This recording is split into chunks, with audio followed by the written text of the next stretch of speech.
জয়গুরু। আজকে শ্রী শ্রী ঠাকুর অনুকূলচন্দ্রের শ্রীহস্ত লিখিত একমাত্র গ্রন্থ সত্যানুসরণের নতুন একটি চ্যাপ্টারের নাম স্বাধীন মত। দেখুন, এই চ্যাপ্টারের নাম থেকে কিন্তু অনেকখানি বোঝা যাচ্ছে। বিশেষ করে একটা কথা খুব চালু আছে যে ধর্মজগতে নাকি স্বাধীন মত প্রকাশ করার কোনো স্কোপ নেই, এটা বলা হয়। সম্ভবত এটা ভুল, ভয়ঙ্করভাবে ভুল। ধর্ম একটা বিজ্ঞানে যেমন যে কেউ স্বাধীন মত প্রকাশ করতে পারে এবং যে কোনো কোয়ারি করতে পারে, তেমনি ধর্মজগতেও যে কোনো সময় প্রশ্ন তোলা যায়, স্বাধীন মত ব্যক্ত করা যায়, কোনো অসুবিধা নেই। অসুবিধাটা একটা জায়গাতেই, সেটা হচ্ছে যে দি ওয়ে ইউ শুড অ্যাপ্রোচটার উপরে কথা। কিন্তু এমন নয় যে প্রশ্নই তোলা যাবে না, কথাই তোলা যাবে না, নট নেগোশিয়েবল, এমন কিছু নয়। তো যাই হোক, তো আমরা আজকে স্বাধীন মতে প্রথম একটি অংশ আমরা আলোচনা করব। প্রথমে পাঠ করব, তারপরে আলোচনা করার চেষ্টা করব। ঠাকুর লিখছেন, সত্যদর্শীর আশ্রয় নিয়ে স্বাধীনভাবে চিন্তা করো এবং বিনয়ের সহিত স্বাধীন মত প্রকাশ করো। বই পড়ে বই হয়ে যেও না, তার এসেন্সকে মজ্জাগত করতে চেষ্টা করো। Pull the husk two draw the seed. দেখুন, একটি আশ্চর্য কথা হচ্ছে, ঠাকুর কিন্তু তার লেখা এবং কথাতেও বহু জায়গাতে বহু ইংরেজি ব্যবহার করেছেন। তিনি জানতেন যুগ আসছে যেখানে কোনোভাবেই ইংরেজিটাকে অস্বীকার করা যাবে না।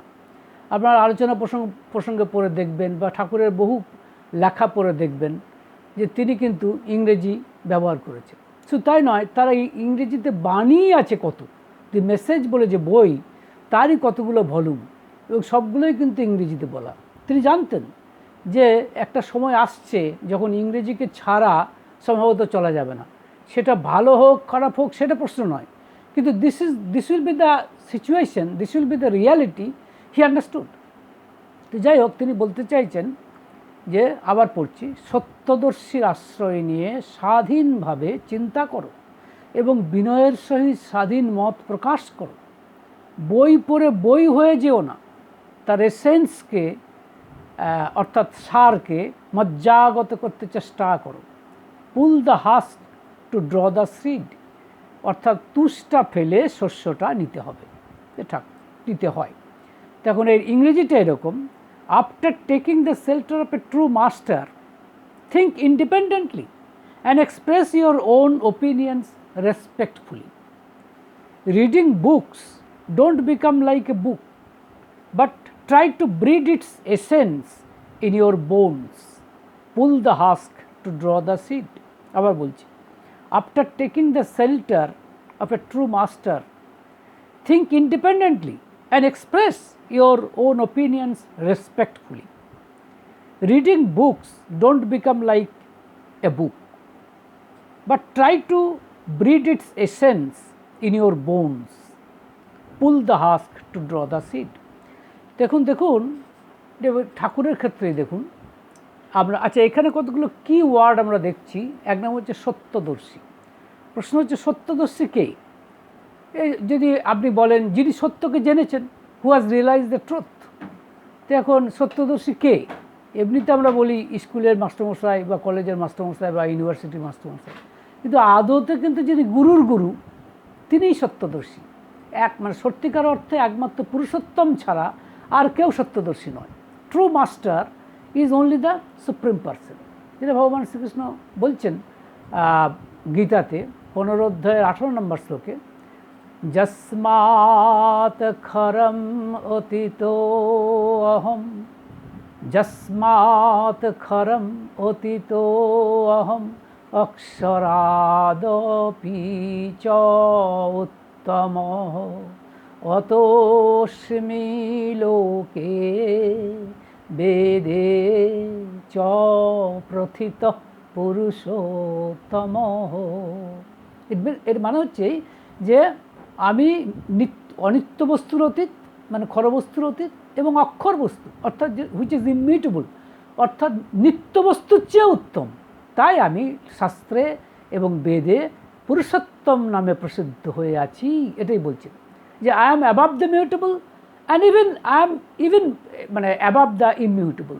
That is the reason why I am so famous as supreme person in, I say, in literature, in Vedanta. So this is the reality.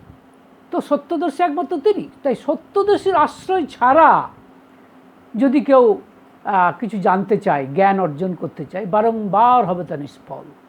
কারণ যে সত্যকেই মানে অনুভব করেনি, যে সত্যকেই দেখেনি, তাকে ছাড়া একজন জ্ঞান লাভ করবে কী করে?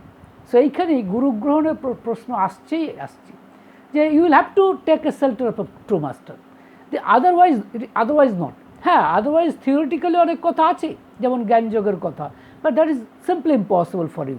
হ্যাঁ, আনলেস আর ইভেন টু আপনার জ্ঞানযোগ শিক্ষা করতে গেলেও কিন্তু গুরুর দরকার হয়ে থাকেই। যাই হোক, সত্যদর্শীর আশ্রয় নিয়ে ঠাকুর বলছেন স্বাধীনভাবে চিন্তা করো এবং বিনয়ের সহিত স্বাধীনভাবে মানে বিনয়ের সহিত মত প্রকাশ করো। তার কী বলছেন? মানে প্রথমে সত্যদর্শীর আশ্রয় নিতে হবে, অর্থাৎ যিনি মাস্টারমশাই, এক্ষেত্রে গুরু বা যে কোনো স্কুল মাস্টার কলেজের ক্ষেত্রেও তাই, একই কথা, ইউনিভার্সিটির ক্ষেত্রেও তাই।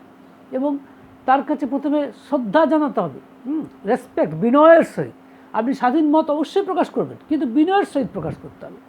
যেমন উদাহরণ হিসেবে বলতে চাই, শ্রী ঠাকুর অনুকূলচন্দ্রের আশ্রয় নিয়ে, যেহেতু তিনি সত্যদ্রষ্টা, তাই তার আশ্রয় নিয়ে তারই এক ভক্ত শরৎচন্দ্র হালদার এমন প্রশ্ন ঠাকুরকে করেছেন, যেটা লোকসমক্ষে করা অলমোস্ট মানে গুরুদ্রোহিতার সামিল বলা যায়। কিন্তু এই সুযোগ কিন্তু ঠাকুর দিয়েছেন। হ্যাঁ, এবং শরৎদা আপনার আলোচনা প্রসঙ্গ দেখুন, সব থেকে বেশি অপ্রিয় প্রশ্ন, সব থেকে বেশি কঠোরতম প্রশ্ন করেছেন শরৎদা। এই সুযোগটা কিন্তু ঠাকুর করে দিয়েছেন। ঠাকুর রেগে যাননি তার প্রশ্নে, উষ্মা প্রকাশ করেননি, কিন্তু এই হচ্ছে পুরুষোত্তমের ধর্ম। এবং in front of every people, সমস্ত লোকের সামনেই হয়েছে। সুতরাং ইটস নট দ্যাট এটা গোপনে করেছেন তা নয়, কিন্তু সামনাসামনি করেছেন এই প্রশ্নগুলি। যেমন ধরুন, একটু উদাহরণ দিচ্ছি। একদিন শরৎদা ঠাকুরকে প্রশ্ন করছেন যে আপনি যে আমাদের এত নাম করতে বলেন, মানে নাম মানে সদ্নাম জপ করতে বলেন, কই আপনি কখন করেন ঠিক পাই না তো। কত বড় কঠিন প্রশ্ন বলুন তো, এবং খানিকটা অপ্রিয়ও বটে। কারণ এত ভক্ত সমাগম হয়েছে, এত অ্যাডমায়ারার আছেন ঠাকুরের, এত শ্রদ্ধাবান ব্যক্তি আছেন, তাদের সামনে যদি কেউ বলে দেয় যে আপনি কখন নাম করেন বুঝতে পারেন, অথচ আপনি আমাদেরকে নাম করতে বলেন, তার মানেটা দ্বারা এই যে আপনি উপদেশ দিতে পারেন কিন্তু নিজে আচরণ করেন না। আপনি যে বলেন, হ্যাঁ, যে সবসময় বলেন যে ইট ইজ অলওয়েজ বেটার, মানে it is better to be an example rather than to give precept. তো আপনি নিজেই বলেন, তো নিজেই তো খণ্ডন করছেন। এত বড় ভয়ঙ্কর প্রশ্ন তিনি করছেন ঠাকুরকে ইন ফ্রন্ট অফ এভরিবডি, কিন্তু ঠাকুর কিন্তু রাগ করলেন। কেন? এর কারণ হচ্ছে শরৎদা কিন্তু ঠাকুরকে নিয়ে আশ্রয় করে তিনি স্বাধীনভাবে চিন্তা করেছেন এবং বিনয়ের সহিত স্বাধীন মত প্রকাশ করছেন। এই মত যে তিনি প্রকাশ করছেন বিনয়ের সহিত, উইথ রেসপেক্ট করছেন, কিন্তু ঝাঁঝালোভাবে মানে বিদ্রোহ করে কথাটা বলছেন না, সম্পূর্ণ বিনয়ের সাথে বলছেন। তাই ঠাকুর উত্তর দিচ্ছেন কত মানে যেহেতু সত্যদর্শী, তাই তিনি তার জ্ঞান দিচ্ছেন। কি বলছেন? যে করি না কখন।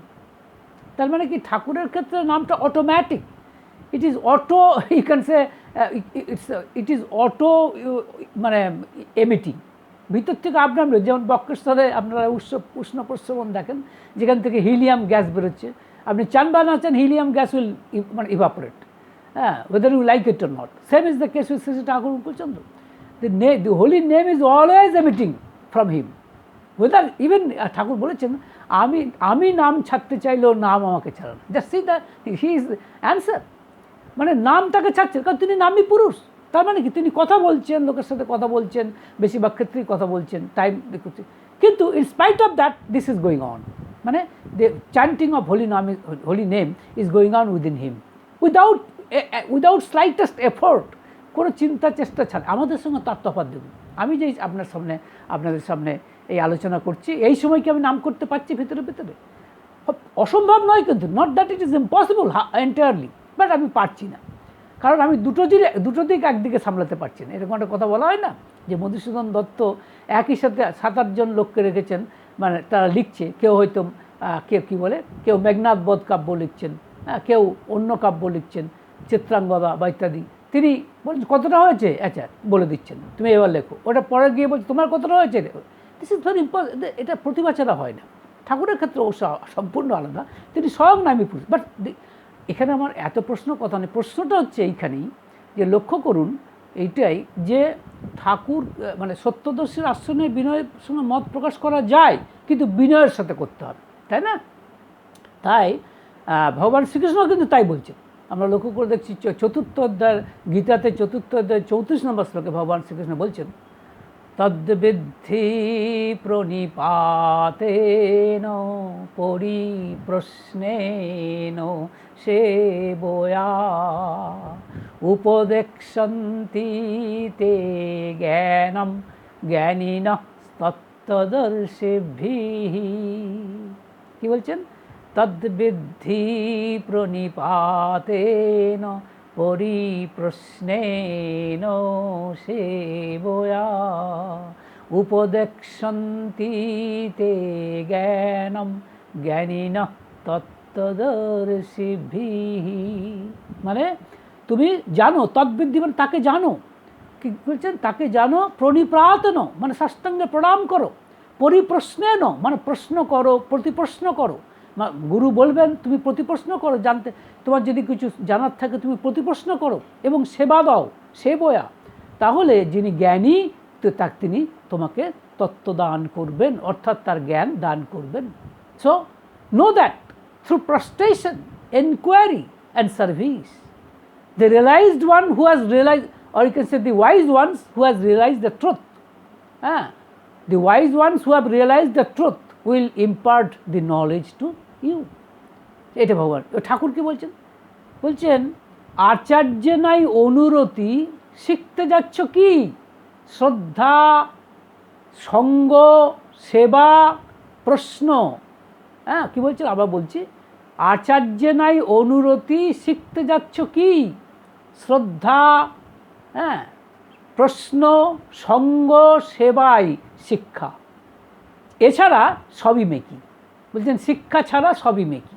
মানে প্রথমত আচার্য অনুরক্ত চাই, you will have to show respect to your master, otherwise not. এছাড়া হবে না কিন্তু। তাই এই এই এই এই সত্যানুসরণের এই অংশের সবথেকে বড় কিওয়ার্ড সম্ভবত ওই সত্যদর্শী আর বিনয় আর স্বাধীন মত, এই 3টি জিনিস। এবং ঠাকুর এই কথাগুলো বলছেন যে সত্যদর্শীর আশ্রয় ছাড়া হবে না কিন্তু। কিন্তু অনেকে মনে করে যে কী আছে মাস্টারমশাই নাই বা হলো, অনেকে তো পারছে। যেরকম কেষ্টদা আমরা লক্ষ্য করে দেখছি 1941 সালের মানে 20শে ডিসেম্বর তিনি একটি প্রশ্ন করছেন বা মন্তব্য করছেন ঠাকুরকে। বলছেন অনেকে আছেন যারা বাহ্যিক চালচলন দেখিয়ে, তিনি বলছেন যে এক্সটার্নাল ডিলিংস দেখিয়ে অনেকের কাছে সম্মানের আসনে প্রতিষ্ঠিত হয়েছেন। অনেকে আছেন যারা দেখবেন সকল্ড, যেটাকে বলি না ওস্তাদি ঢং দেখিয়ে কিন্তু অনেক ক্ষেত্রে সম্মানের অধিষ্ঠিত হয় কিছুদিনের জন্য। তখন ঠাকুর উত্তর দিচ্ছেন তা কখনো হয় না। আপনারা একটা কেস দেখান, মানে একটা দৃষ্টান্ত দেখান যেখানে মানে প্রিন্সিপালের প্রতি, অর্থাৎ মানে ইষ্টের প্রতি ফ্যানাটিক অ্যাটাচমেন্ট, মানে যাকে বলে সাংঘাতিক রকম অনুরাগ নেই, অথচ শ্রদ্ধার বা সম্মানের স্থান পেয়েছে এবং বহু মানুষের হৃদয়ে আসন প্রতিষ্ঠিত করেছে, এরকম হয় না। This is the statement of Shri Thakur বলছেন। এখন এখানে আপনারা অনেকেই বলতে পারেন কই এরকম অনেক তো দেখেছি যারা ভালো মানুষ, যারা সত্যিকার জ্ঞান আছে, তারা সমাজে কিন্তু সম্মান পায় না, বরং একটু জানে তারাই কিন্তু সম্মান পায়। আমি এটা অস্বীকার করছি না, সাময়িক, রিমেম্বার দিস ইজ টেম্পোরারি। এটা বলা হয় যে একটা ঠাকুর বলেছেন তুবড়ি দেখেছিস? তুবড়ি দেখবেন এক মুহূর্তে খুব দ্রুত উপরে উঠে যায়। এরাও তাই, যাদের মানে বলে না little learning is a dangerous thing.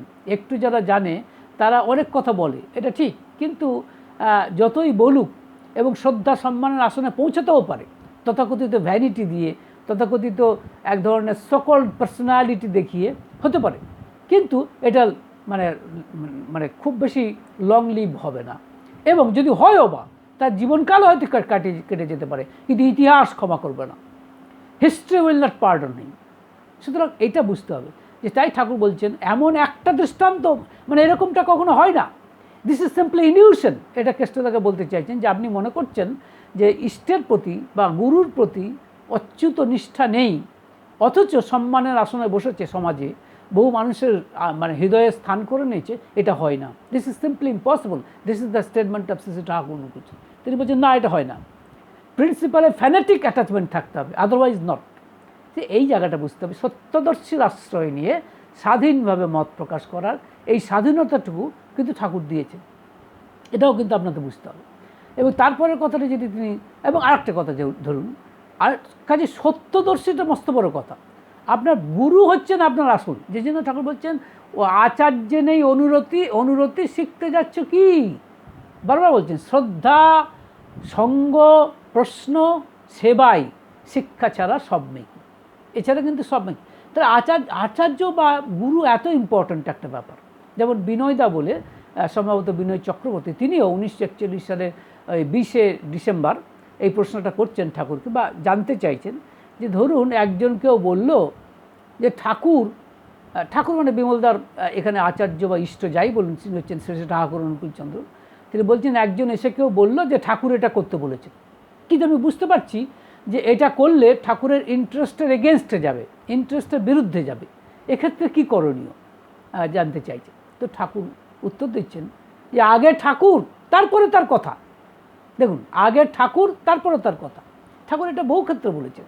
হ্যাঁ, তো যাই হোক, এখানে কেন বলছেন কথাটা, একটা উদাহরণ দিলেন, কি চমৎকার উদাহরণ বলছেন, সম্ভবত আপনারা জানেন, তবুও বলি যে ভগবান শ্রীকৃষ্ণের একবার অসুখ হয়েছে, ডাক্তাররা বলছেন যে, মানে বোঝা গেল ওষুধে কাজ হবে না, কোনো ভক্ত যদি তার পায়ের ধুলোটা ভগবান শ্রীকৃষ্ণের মাথাতে কপালে বুলিয়ে দেয় তাহলে শ্রীকৃষ্ণের রোগ ছাড়বে।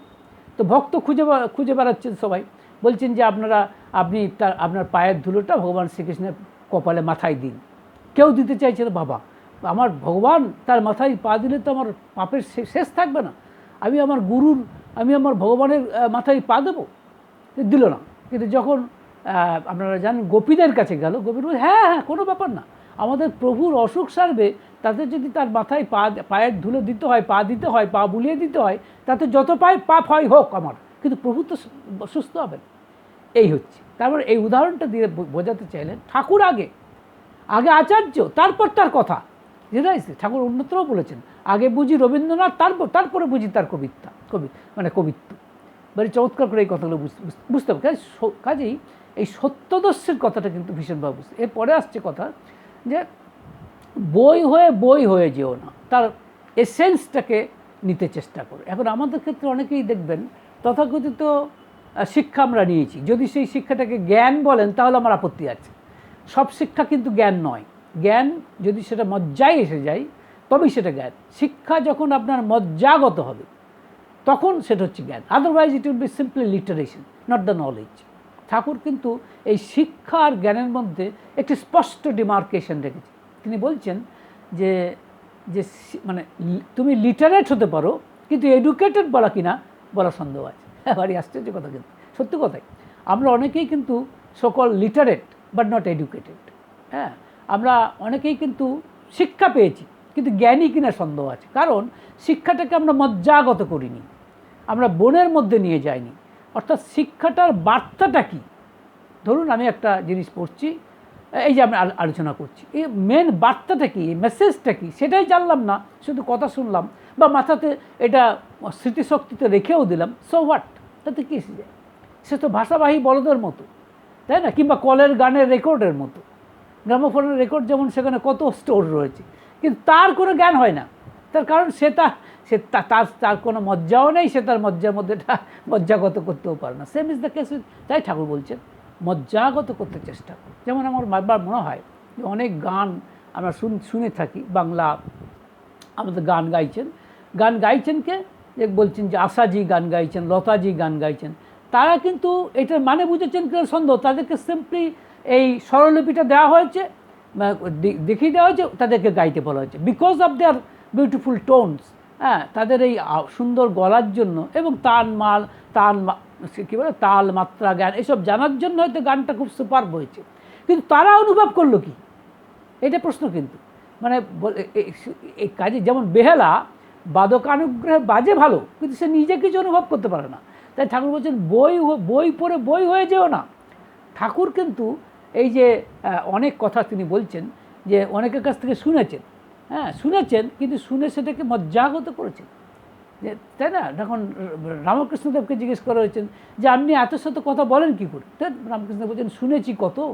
শুনেছি মানে কি, তিনি শুনেছেন, কিন্তু ওই তথাকথিতভাবে হাঁসের মতো দুধ থেকে তিনি দুধ আর জলের মধ্যে থেকে তিনি দুধটাই নিয়েছেন, জলটাকে পরিত্যাগ করেছেন, বার্তাটাকে নিয়েছেন। He took the message, same is the case with Shri Thakur Anukulchandra also. তাই ঠাকুর বারবার বলছেন বার্তাটাকে নিতে চেষ্টা করো, হ্যাঁ, try to take the message. তাই ঠাকুর বলছেন মানে try to draw the seed from the husk, মানে তুষটা ফেলে এটা করতে হয়, এটা ঠাকুর বলছেন।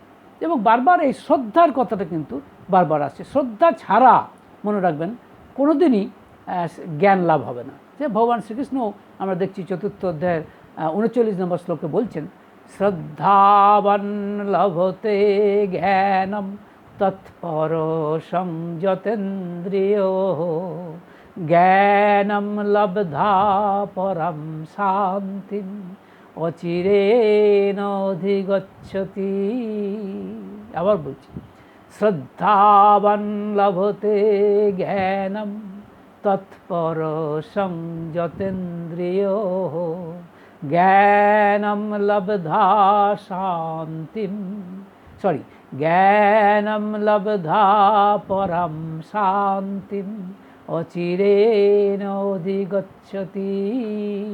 মানে যে শ্রদ্ধাবান, যে পরিশ্রমী, যার ইন্দ্রিয়ের উপরে সংযম আছে, সে কিন্তু মানে সত্যিকারের জ্ঞান লাভ করে। এবং জ্ঞান লাভ করে লাভটা কি না, জ্ঞান লাভ করে শান্তির রাজ্যে সে অতি সত্ত্বর চলে যায়, এটা বলা হচ্ছে। সুতরাং এটা হচ্ছে the man who has faith, হ্যাঁ, হু হ্যাজ ফেথ মিনস শ্রদ্ধা। Faith in what? Faith in mentor, আর faith in guru, faith in master, and also in Vedanta. কী বলছে, and is diligent and has control over organs. So কি বলছেন, he attains the knowledge, and attaining, or you can say achieving knowledge, he immediately attains peace. এটা হচ্ছে বক্তব্য। সুতরাং এটা বুঝতে হবে ঠাকুর যে জ্ঞানের কথা বলছেন এবং যে জ্ঞান নিয়ে আলোচনা করতে বলছেন, স্বাধীনভাবে বিনয়ের মানে মতটা প্রকাশ করতে বলছেন, এই জ্ঞান কিন্তু আবার বলছি জ্ঞান, এটা কিন্তু শিক্ষা নয়। অবশ্যই শিক্ষা, কিন্তু শিক্ষাটা জ্ঞানে কনভার্ট করা, এটা বুঝতে হবে কিন্তু। এবং এই জ্ঞানটা কিসের জ্ঞান? ঈশ্বরকে লাভের জ্ঞান, ঈশ্বর লাভের পথ জানা, to know the Avenue to reach the master, to reach the god. সুতরাং ভগবানের কাছে যাওয়ার যে রাস্তা, সেই রাস্তার পথে যেতে গিয়ে এই যে জ্ঞান লাভ করতে হবে, আর শিক্ষা নিতে হবে কার কাছ থেকে? গুরুর কাছ থেকে, মানে ফ্রম মাস্টার। আর অবশ্যই সে মাস্টারকে হতে হবে অবশ্যই পুরুষোত্তম। পুরুষোত্তম না হলে কিন্তু লাভ হবে না। অর্থাৎ সত্যদর্শীর আশ্রয় না নিলে দেন ইট ইজ ভেরি ডিফিকাল্ট। সেই জন্য বারবার বলা হয় যে পুরুষোত্তমের স্মরণ নিতে হবে। রামকৃষ্ণ ভাই চমৎকার করে বলেছেন, হেলে সাপ যখন ব্যাঙ ধরে তখন ব্যাঙেরও মুশকিল, হেলে সাপটারও মুশকিল, কিন্তু জাত সাপ যখন ব্যাঙ ধরে তখন তিন ডাকেই শেষ, এরকম বলা হয় আর কি। তার মানে কি, মানে একমাত্র পুরুষোত্তমের আশ্রয় যখন আপনি নিচ্ছেন, then everything is all right. সুতরাং এটা বুঝতে হবে যে সত্যদর্শীর আশ্রয় নিতে হবে, এবং আশ্রয় নিয়ে মনে যে প্রশ্ন, তার কথাগুলো শুনে, যেমন ঠাকুরের ক্ষেত্রে ঠাকুর যে বক্তব্যগুলি রেখেছেন তার নাম করা, এই নাম করাটাকে বলে যজন করা, তার কথা চিন্তা করা, তার কথাগুলিকে বা তার নির্দেশগুলিকে বাস্তবে প্রতিপালিত করা, এটা হচ্ছে যজন। This is what is yajan is all about. এবং শুনে তার কথাগুলোকে অন্যকে বলা, স্বাধীনভাবে বিনয়ের সহিত মত প্রকাশ করা, এটা হচ্ছে যাজন। This is what is yajan. হ্যাঁ, তা লোকে যাই বলুক না কেন। এবং আবার বলছি যে এবার কে কী বললো, কে কতটা বুঝলো না বুঝলো, সেটা ভেবে অস্থির হওয়া লাভ নেই, তারা বার্তাটা বুঝতে হবে। সুতরাং এইভাবে যাজন করে এগিয়ে যেতে হবে। এগিয়ে গিয়ে কোথায় যাব? শেষ পর্যন্ত সেই তাতেই বিলীন হব। মাই last destination is definitely god, ভগবান, সেটা কোনো সন্দেহ নেই। লাস্ট স্টেশন আমাকে যে পৌঁছাতেই হবে, আর সেই পৌঁছানোর পথে আমাকে জ্ঞান সঞ্চয় করতে হবে। তবেই এই বিদ্যাটাকে বলা যায়, বলতে পারেন, পরাবিদ্যা। দু ধরনের বিদ্যা আছে, একটা হচ্ছে অপরাবিদ্যা এবং আরেকটা হচ্ছে পরাবিদ্যা। অপরাবিদ্যা হচ্ছে এই যে আমরা স্কুল কলেজ ইউনিভার্সিটিতে শিখছি, এটা হচ্ছে অপরাবিদ্যা, মানে জগৎ সম্পর্কে শিখছি, কিন্তু আমার নিজের সম্পর্কে শিখছি না। আমি কে, আমার মধ্যে কে রয়েছেন, আমার মধ্যে যিনি আত্মা রূপে যিনি রয়েছেন তিনিই তো পরমাত্মা, তিনি তো ঈশ্বর, তাকে জানার নামই হচ্ছে পরাবিদ্যা। This is what is paravidya is all about. তো এই পরাবিদ্যাই হচ্ছে জ্ঞান। এই জ্ঞান লাভের কথাই ঠাকুর বলছেন, সত্যদর্শীর আশ্রয় নিতে হবে এবং তার কথা মতো চলতে হবে। You will have to follow his instructions in toto and very rigidly, otherwise not.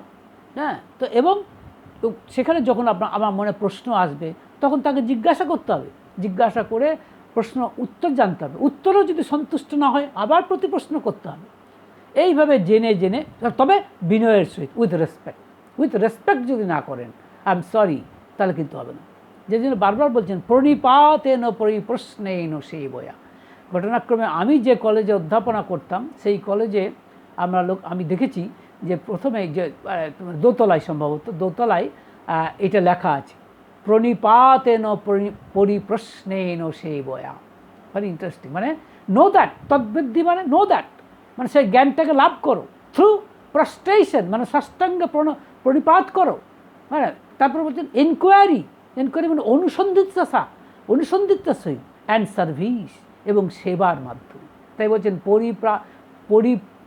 কী বলছেন, এই কথাটা বুঝতে হবে, প্রণিপাতেন পরিপ্রশ্নেন সেবয়া। তা নাহলে হবে না কিন্তু। যে জন্য ঠাকুরের এই বাণীটি কত তাৎপর্য।